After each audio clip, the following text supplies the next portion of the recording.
Throughout the semester, at some point in time, you're going to have to do peer edits. Peer edits are where you take your peer's paper and you make revisions and edits to them. Edits are the small mechanical elements: grammar, punctuation, spelling. Mechanics are the larger elements that you want to look at.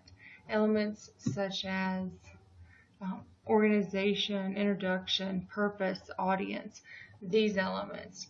You're going to have to be doing both. Usually you'll have a worksheet like the one in front of you. This is for a narrative paper. You'll notice that there's topics on the left, introduction, and then we have questions about these topics. Most of them are not yes or no questions because you need to fill the information out. You need to understand, does it set up the reader to know what will happen in the rest of the essay? Does it have a thesis? How is it clearly stated or implied? So you need to write about how they do their thesis in here. This is going to give your peers feedback to help them make revisions on their paper, which is important in the next phases of the essay. There usually are 5 or 6 topics. If you notice, these follow the narrative worksheet: introduction, purpose and audience, organization, all things we've talked about, description, consistency, mechanics. If you fill in each of these, the top of the form, you have your name and whoever's paper that you're reviewing. You save the paper. When you save it as your last name and edits, and send it back to the person or submit it back online. Okay? It helps if you have your name and their name in the paper with the word edits in there. So let's take a look at how to do peer edits.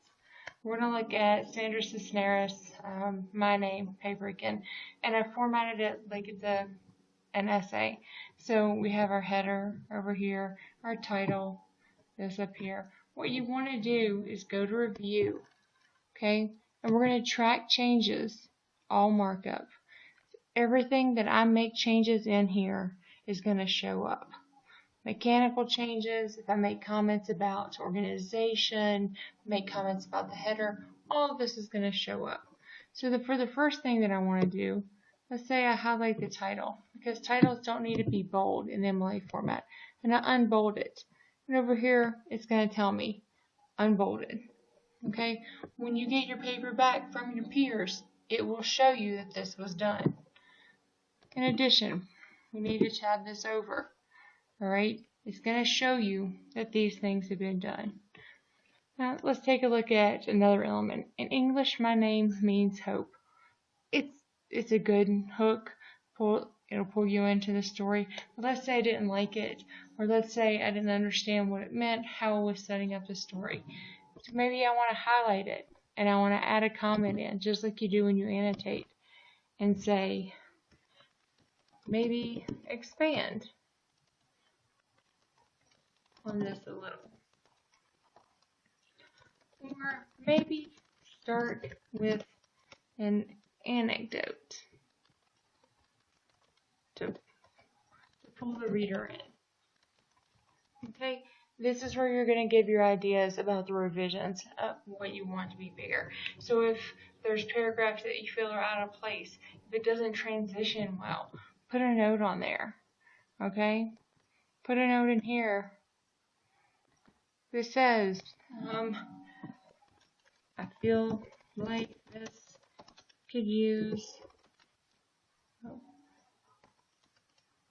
a stronger transition. You want to give them good feedback, and you want to give them constructive feedback. Okay? Like maybe right here, you like this a lot. Let's put a comment in there that says, great description, good details. Okay? This isn't just about tearing your peers' papers apart. This is about helping them to create the best possible essay they can so they can make revisions. And they're going to be doing the same for you. Okay? Track the changes, all markup, make comments all the way throughout. Okay? fill out your worksheet. You're going to give both of these back to your peers, or you're going to be uploading them back into the discussion board, either way you're doing it. If you're just looking at introductions for peer reviews, it's simple. However, just because there's only 5 sentences in the introduction, it doesn't mean there's not a lot that you can say. 1, what is the thesis of this paper? Where is it? How does it come across? Is it implied? Well, the thesis of the paper is technically kind of in the title. It's about her name. It's about her name and the heritage in her family. It is a Mexican record. My father plays on Sunday morning when he is shaving songs like Sobbing. So we have Mexican, we have English, we have a mixed heritage, and the meaning of her name. All this kind of plays into her thesis. So do we want to talk about how it's implied in this? Or do we want to find some direct line that looks at the thesis and say, hey, this is a thesis, this is what it's going to be about. Okay? Should she add some more of her second paragraph into her first? Should her first paragraph be shorter than it is? All these elements we want to take a look at as we go through the paper. And this is what you're going to be doing for your peers. A description or a comment is not good job or good. Good is not helpful. Good details, great descriptions. I'm being specific about what I think they do good. Expand on this. I'm being specific about what I'm critiquing. Telling someone they do a good job doesn't give them any room to improve. Telling them they have great descriptions shows them where they're doing well, and they can make changes later in the piece if maybe they're not doing as well with descriptions. So you need to be as specific as possible. No goods, no bads. Be specific about your critique. What can they do better? What do they already do well?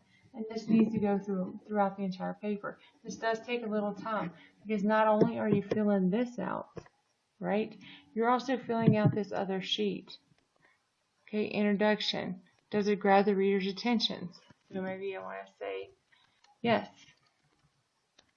Let's say I say it has an implied thesis that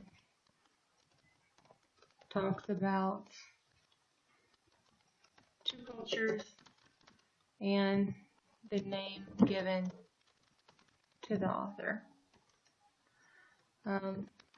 First sentence pulls me in and makes me want to know, why the meaning is important.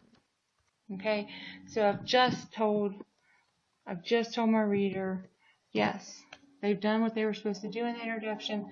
This is why I feel like they've done what they need to do in the introduction. If I want to say no, I need to tell them why not. Okay, everything is not perfect on everyone's papers.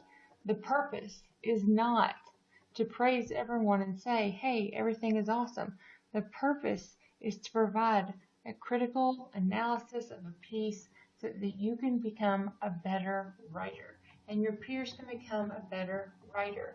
And how this is helpful for you is that you can actually learn from mistakes your peers make or from elements that your peers do really well. So if your peers transition really well and you struggle with transitioning, then you can learn from your peers' papers how to transition really well. Not standard words, but the ideas that they use to transition can help you to become a better person or a better transitioner. Okay, so it's a twofold exercise. You're helping your peers make good revisions, you're learning how to make good revisions yourselves.